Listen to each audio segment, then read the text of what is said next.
I'll be honest, I've spent a lot of weekends wrestling with cheap push mowers that promise robot power but end up leaving clumps of grass in the corners and a dead battery after a few weeks. The regret you feel when that cheap gadget finally gives up because the smart sensors were really just a plastic shell is what made me pause before clicking add to cart on any robot mower. I've read a ton of forums, watched a dozen unboxing videos, and even scrolled through a handful of Q&A threads where owners discuss the real hassle of setting up their units. Link is in the description if you want to check the product details on Amazon.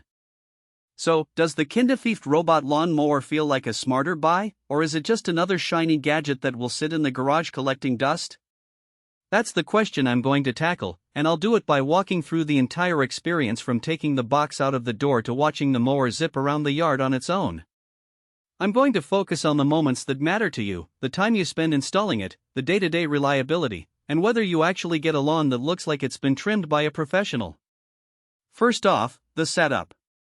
The box is surprisingly compact for a robot that claims to cover up to 15,000 square feet. Inside you get the mower, a small charging dock, a boundary wire, a few mounting stakes, and a brief instruction sheet. The biggest surprise was how easy it was to get the boundary wire around a typical suburban lot. You simply lay the wire along the perimeter of your lawn, snap the stakes into the ground, and the app recognizes the loop within a few minutes.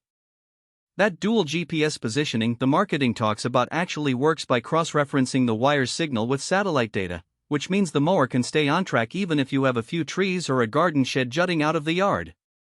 I spent about 30 minutes getting the wire in place, and the app gave me a live view of the boundary as I walked my phone along it. No need to measure each section manually, the mower draws a virtual map and you can edit it on the screen if you need to add a narrow flower bed or a pet door. Now, the everyday use. Once the mower is docked, you push the start button in the app and it heads out on its own. The first thing you notice is how quietly it operates. There's no loud revving engine, just a software that's easy to ignore. That quietness matters if you have early morning meetings or kids sleeping in the house. The blade deck is adjustable, offering 3 height settings from 20 mm up to 40 mm, so you can match the cut to the season. I kept it at the middle setting during the spring growth spurt, and the mower trimmed the grass down to a uniform length without any noticeable clumps.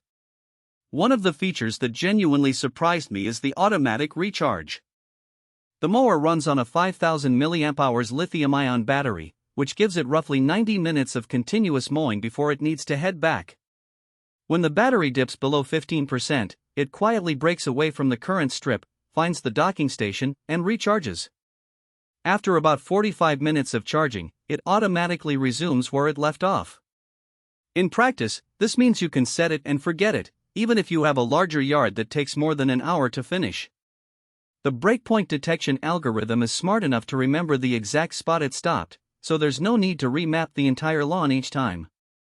The app itself is simple and responsive.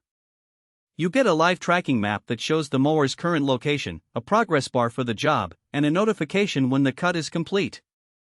I like being able to pause the mower from the phone if a pet or child wandered onto the grass unexpectedly. The only hiccup I ran into was a brief lag when I tried to zoom in on the map while the mower was moving quickly, the interface frozen for a second before catching up. It didn't affect functionality, just a minor annoyance. Practical strengths: reliable navigation, automatic recharging, and a decent blade height range. The dual GPS and boundary wire combo gives it a level of precision you don't get with cheaper units that rely on just one navigation method. The battery life is solid for medium-sized lawns, and the fact that it can resume mid-task saves a lot of time. For someone who hates the manual chore of pushing a mower around a 4,000 square foot yard, this robot cuts that pain out entirely. Practical weaknesses: the mower's cleaning schedule still needs occasional attention. Because the blade deck is exposed, you'll want to rake up larger debris like a fallen branch or a pile of leaves before you let it run. The sensor suite can misinterpret a thick carpet of pine needles as grass, causing it to slow down or stop. Also, the boundary wire, while easy to lay down, can